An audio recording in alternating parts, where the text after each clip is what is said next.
Alexandre Garcia. Apesar de tão polêmico no lançamento, o decreto não chamou a atenção? Pois é, e amplo debate nacional, eu não ouvi falar. Quando? Eu não sei quando. Né?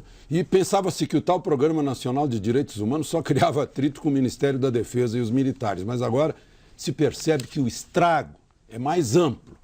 O decreto que veio do Ministério da Justiça e da Secretaria de Direitos Humanos, sob o pretexto de direitos humanos, além disso, provoca reações da livre iniciativa e interfere na liberdade de imprensa. Pelo que se destacou até agora, está eivado de propostas totalitárias já conhecidas. Segundo a Confederação da Agricultura, agride o agronegócio e até procura restringir a justiça na retirada de invasores de terras. Para a Confederação, é uma plataforma ideológica inspirada no MST. Quanto à liberdade de imprensa, é mais uma ofensiva entre tantas que já se chocaram com a Constituição e o Supremo, que não admitem censura. Porque, numa penada, o tal programa trata como vilões os militares, os produtores rurais e os meios de informação. Vamos conhecer agora um pouco da origem desse plano, de onde que veio isso. A ONU, Organização das Nações Unidas, uma instituição que você pensa que luta pelos direitos humanos, pela paz mundial, ela criou a ideia, ela criou um programa para apresentar para todos os países membros. Ela deu orientações para que todos os países membros formulassem um projeto para a luta em defesa dos direitos humanos. Sendo assim, em 1996, o senhor Fernando Henrique, então presidente do Brasil, apresentou o primeiro modelo do plano. Foi chamado PNDH-1. Mais tarde, no último ano de seu governo, em 2002, ele apresentou a segunda versão, foi chamado PNDH-2. E no dia 21 de dezembro de 2009, o chefe do Poder Executivo assinou o decreto número 7037, que aprovou o Programa Nacional de Direitos Humanos, PNDH-3. O presidente assinou esse decreto sem ler o plano. E a partir daí, o ministro da Secretaria Especial dos Direitos Humanos vem a público e nos dá alguns esclarecimentos sobre esse plano. Caso você não saiba o que é a nova ordem mundial, é uma meta, uma obsessão de um grupo de banqueiros internacionais que querem instaurar um governo único mundial. E esses políticos no Brasil estão apenas cumprindo ordens. O PNDH-3, esse projeto, esse plano, é a tentativa de instaurar essa chamada nova ordem mundial no Brasil. E a ONU, que mencionei no início desse DVD, como a mentora de planos em defesa de supostos direitos humanos, nada mais é que uma instituição criada por eles, por esses banqueiros. Foi a ONU que direcionou esse mesmo modelo de direitos humanos para vários países, com o objetivo de transformar todos em regimes totalitaristas. Posso dar um exemplo de um país aqui na América do Sul, a Venezuela de Hugo Chávez. Está transformando em lei um plano como esse, que recebeu da ONU, e está caminhando a passos largos para um regime totalitário. E esses políticos aqui no Brasil, assim como líderes políticos e presidentes pelo mundo, estão recebendo ordens por essa máscara chamada ONU para instaurar essa nova ordem mundial.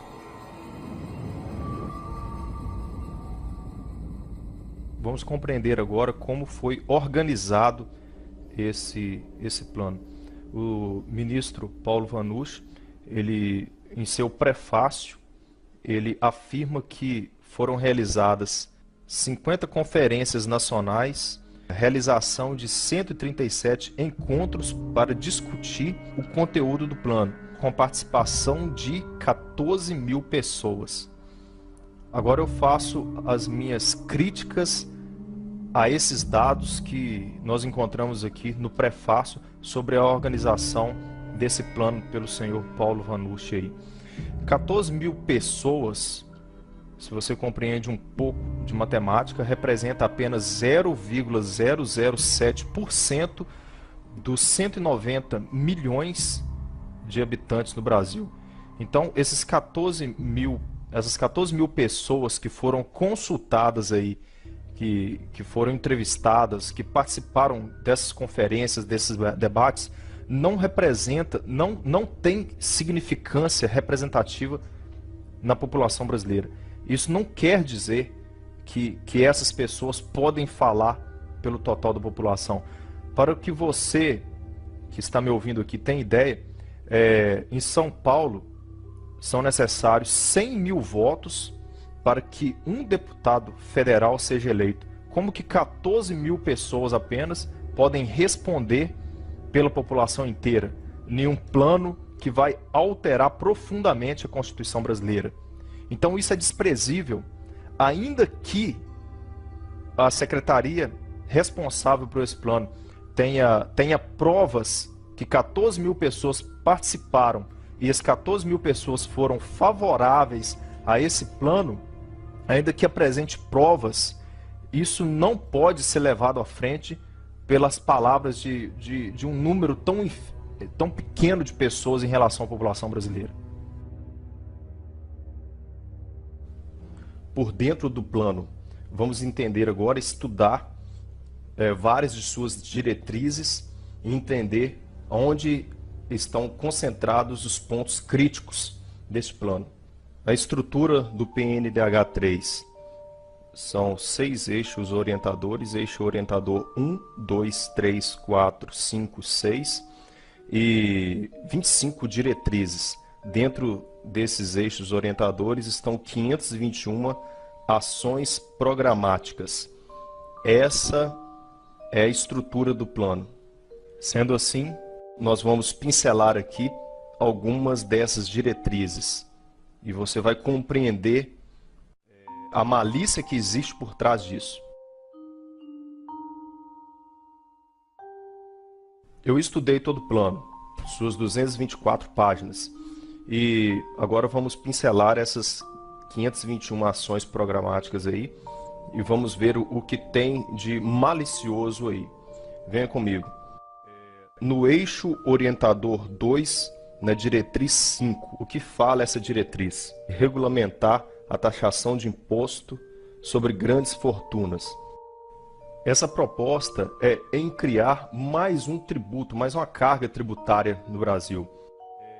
E será feita da seguinte forma: digamos que eles considerem que 50, 100, 200 mil reais seja uma grande fortuna. E realmente é uma grande fortuna se comparado à faixa salarial no Brasil da base da sociedade. Então digamos que 100 mil reais é lá uma grande fortuna, eles determinam. Então vai ser criado um imposto em cima disso, digamos, sei lá, 5, 10%, que pode ser cobrado anual em cima desse valor.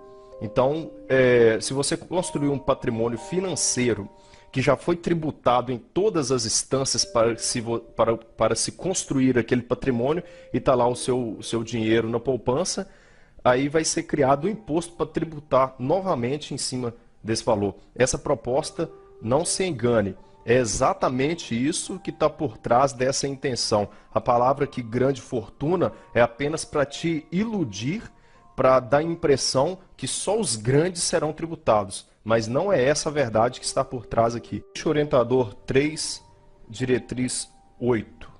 Esse eixo orientador tem 4 diretrizes. Desenvolver campanhas de informação sobre o adolescente em conflito com a lei, defendendo a não redução da maioridade penal.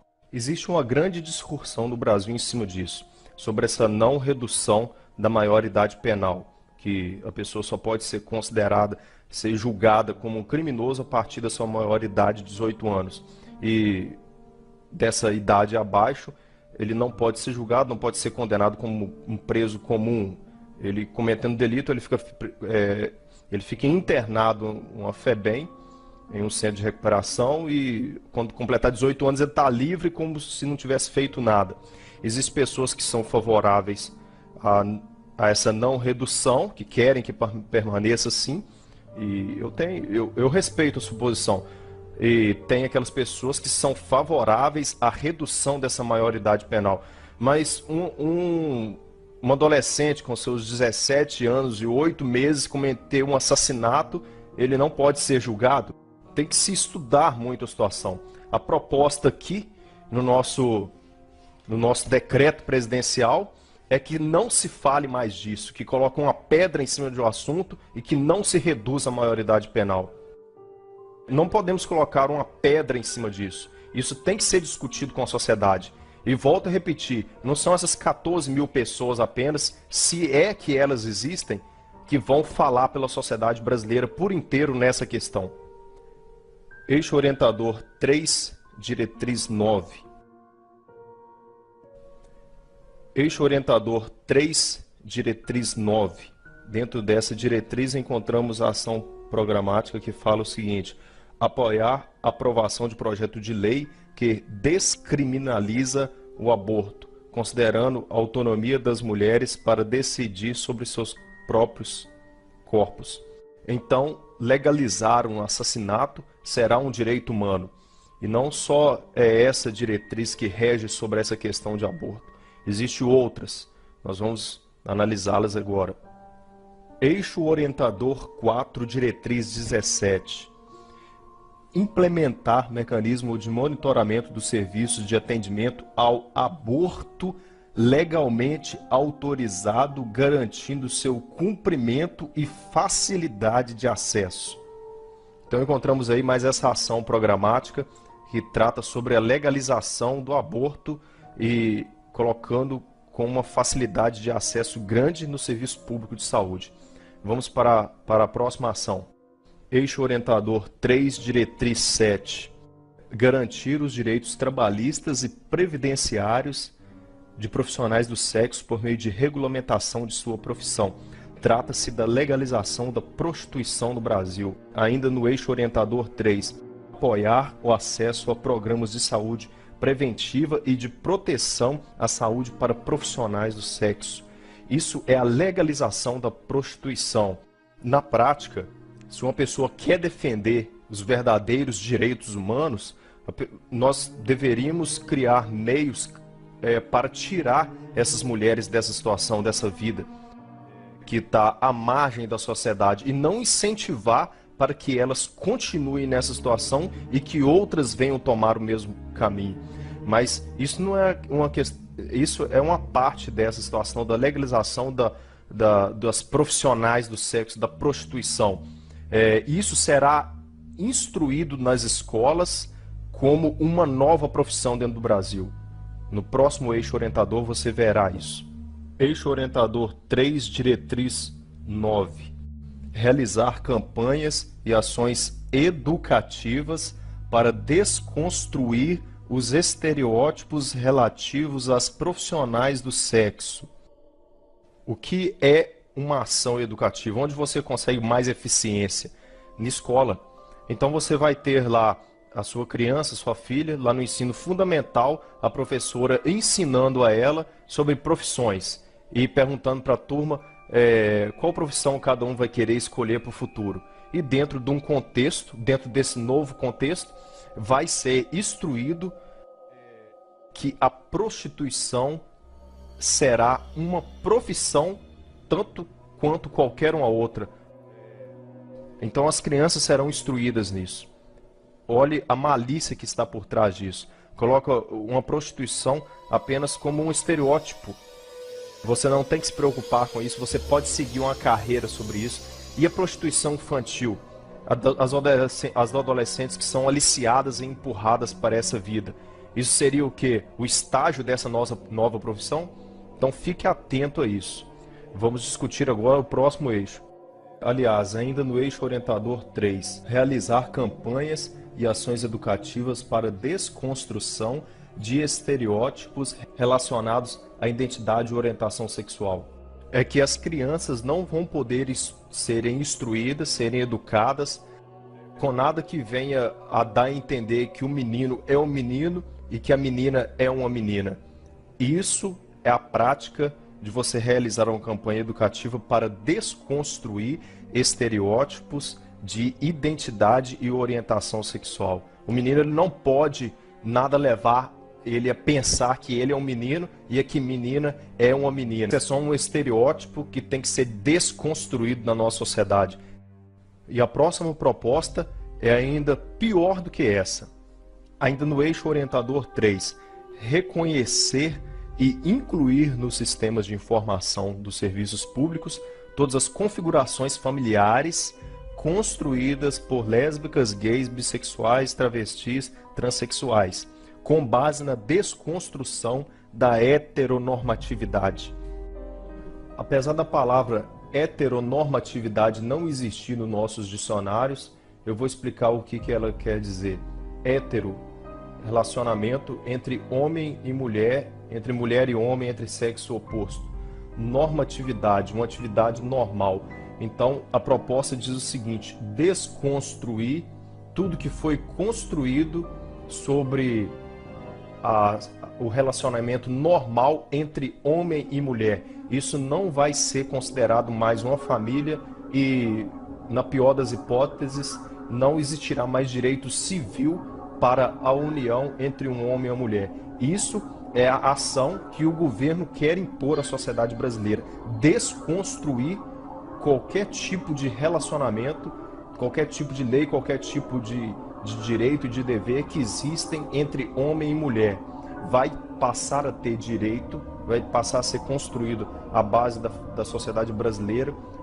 A família vai ser construída entre lésbicas, gays, bissexuais, transexuais.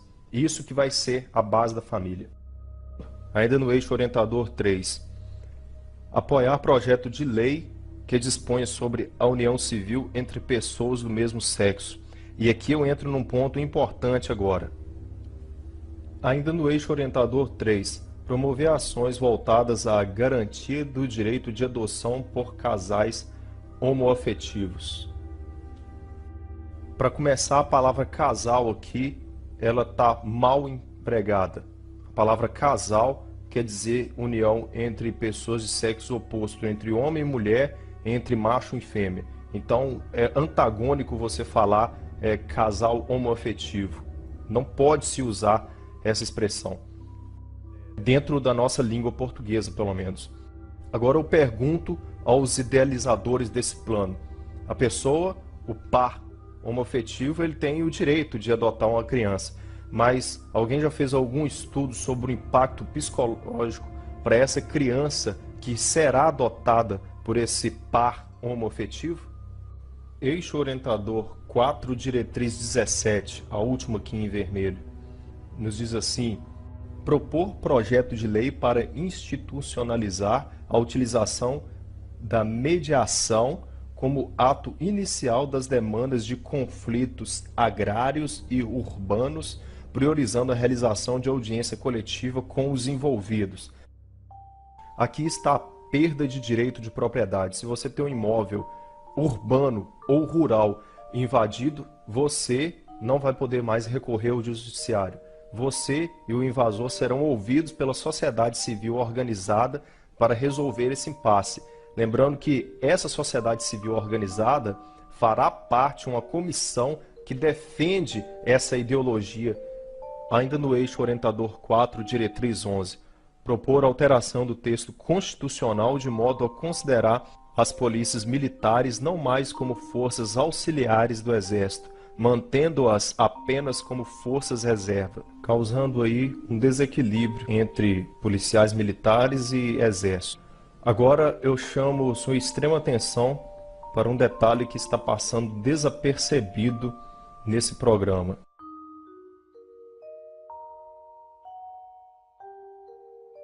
Ainda no eixo orientador 4, diretriz 17, há uma ação programática que fala assim: realizar ações permanentes de estímulo ao desarmamento da população. A princípio, o desarmamento da população civil soa como uma coisa boa, mas não é bem assim. A história vai nos mostrar isso. Eu vou narrar aqui alguns fatos históricos que vai mostrar isso com detalhes. E sempre no país onde houve um desarmamento total da população civil, havia alguma ação do governo por trás disso. Vamos aí fazer um passeio pela história para analisar essa questão de desarmamento em vários países do mundo. Em 1911, a Turquia desarmou sua população. De 1915 a 1917, 1,5 milhão de armênios impossibilitados de se defenderem foram caçados e exterminados. Em 1929, a União Soviética também desarmou a sua população. De 1929 a 1953, cerca de 20 milhões de dissidentes impossibilitados de se defenderem foram caçados e exterminados. Em 1938, a Alemanha desarmou a população. Isso um ano antes da Segunda Guerra Mundial. E dentro do período da Segunda Guerra Mundial, de 1939 a 1945, 13 milhões de judeus e outros não-arianos impossibilitados de se defenderem também foram exterminados. Em 1935, a China desarmou também a sua população. De 1948 a 1952, 20 milhões de dissidentes políticos também foram caçados e exterminados. Em 1964, a Guatemala desarmou também sua população. De 1964 a 1981, 100 mil índios maias impossibilitados completamente de se defenderem também foram caçados e exterminados. Em 1970, Uganda desarmou a população. De 1971 a 1978, 300 mil cristãos também foram aniquilados aí por ações do governo, da política de Uganda. De 1956, o Camboja desarmou sua população. De 1975 a 1977, 1 milhão de pessoas foram assassinadas por ações políticas do governo ditatorial e essas pessoas estavam completamente impossibilitadas de se defenderem. Em todos esses países, União Soviética, Turquia, Alemanha, China, Guatemala, Uganda e Camboja, houve ações de desarmamento total da população civil que antecedeu um pesado massacre por parte desses governos ditatoriais em cima dessa população. Agora vamos analisar dados mais atuais. Há 12 meses, o governo da Austrália editou uma lei obrigando o proprietário de arma a entregá-la para ser destruída. 64 mil armas foram entregues e destruídas. O resultado no primeiro ano foram os seguintes: os homicídios subiram 3,2%, as agressões 8,6%, os assaltos à mão armada 44%. Somente no estado de Vitória, os homicídios subiram 300%. O mesmo fato ocorreu no Reino Unido, que adotou o desarmamento da população.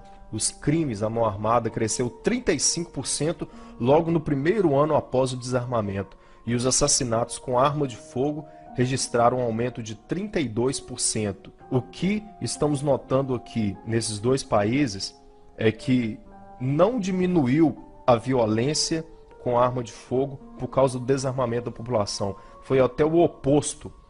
E daqui em diante nós vamos analisar isso. Como que a real intenção com esse programa de direitos humanos é estabelecer um governo ditatorial no Brasil, aniquilando completamente a Constituição brasileira como você a conhece hoje.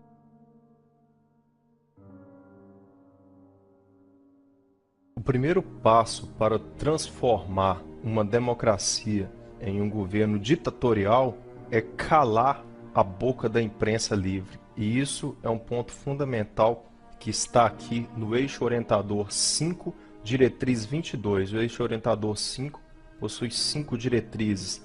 Na última aqui, a ação programática diz o seguinte: propor a criação do marco legal regulamentando o artigo 221 da Constituição Federal, estabelecendo o respeito aos direitos humanos nos serviços de radiodifusão, rádio e televisão, concedidos, permitidos ou autorizados, como condição de sua outorga e renovação, prevendo penalidades administrativas como advertências, multas, suspensão da programação e cassação de acordo com a gravidade das violações praticadas. Isso é a censura da imprensa brasileira.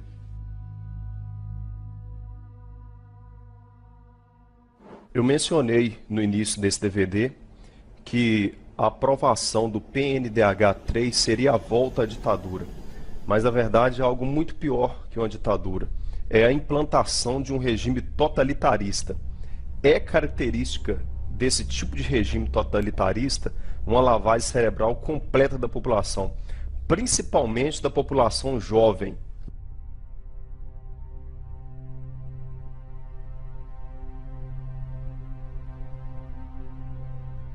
Se você, de certa forma, ficou assustado com tudo que foi discutido aqui nesse vídeo até esse momento, a pior parte vem agora.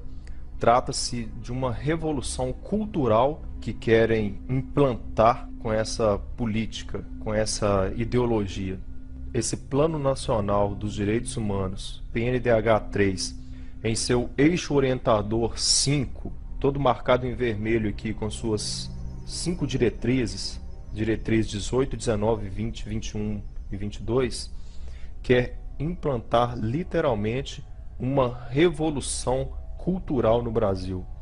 Educação e cultura em direitos humanos.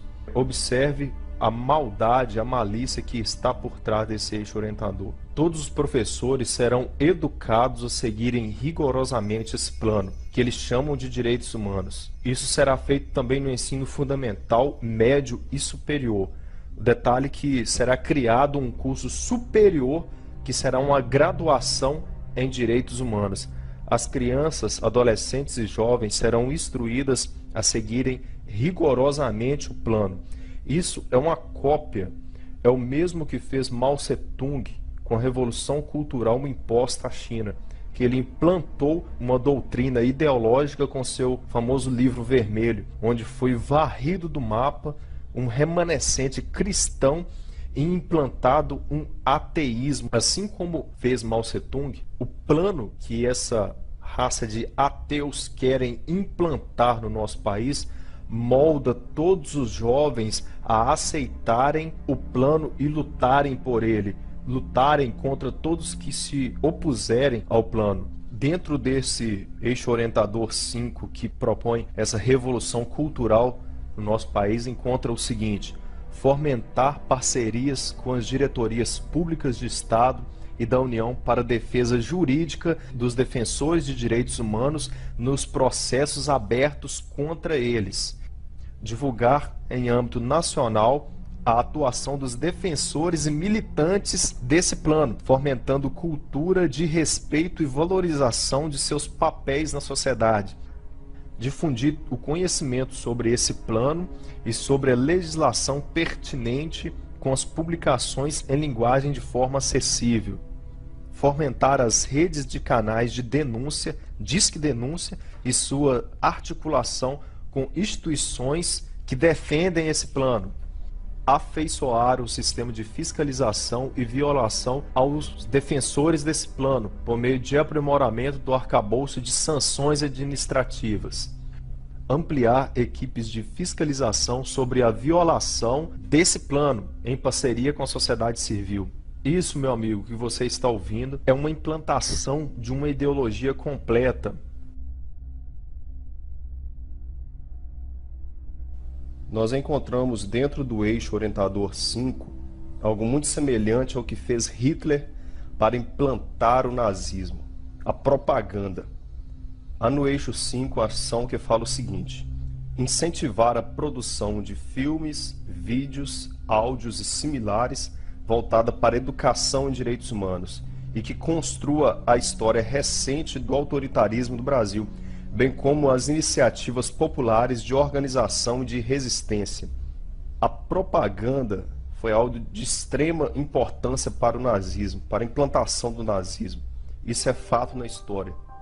Vemos um personagem sempre ao lado de Hitler. Seu nome era Joseph Goebbels. Era o ministro da propaganda.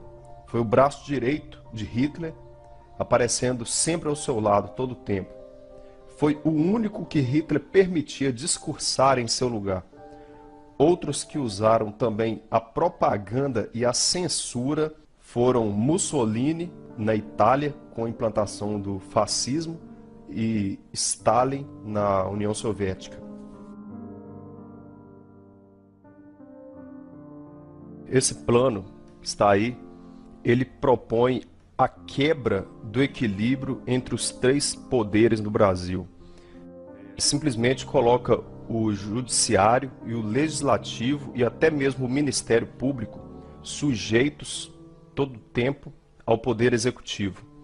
Um fato muito semelhante a esse ocorreu há poucos anos nos Estados Unidos. Após o 11 de setembro, com a aprovação do chamado Ato Patriota, na verdade um pacote de leis que erradicou a Constituição americana, destruindo o equilíbrio entre os três poderes. Hoje os Estados Unidos está longe de ser uma democracia. O Ato Patriota, assinado nos últimos anos de governo do presidente Bush, simplesmente tirou o poder do legislativo e do judiciário, dando todo o poder também ao executivo. Barack Obama, em sua campanha, ele prometeu que iria acabar com o Ato Patriota, mas o que ele fez foi simplesmente assinar também o Ato Patriota. Com esse PNDH 3, a mesma coisa acontecerá no Brasil. O plano é uma reformulação completa do sistema constitucional brasileiro.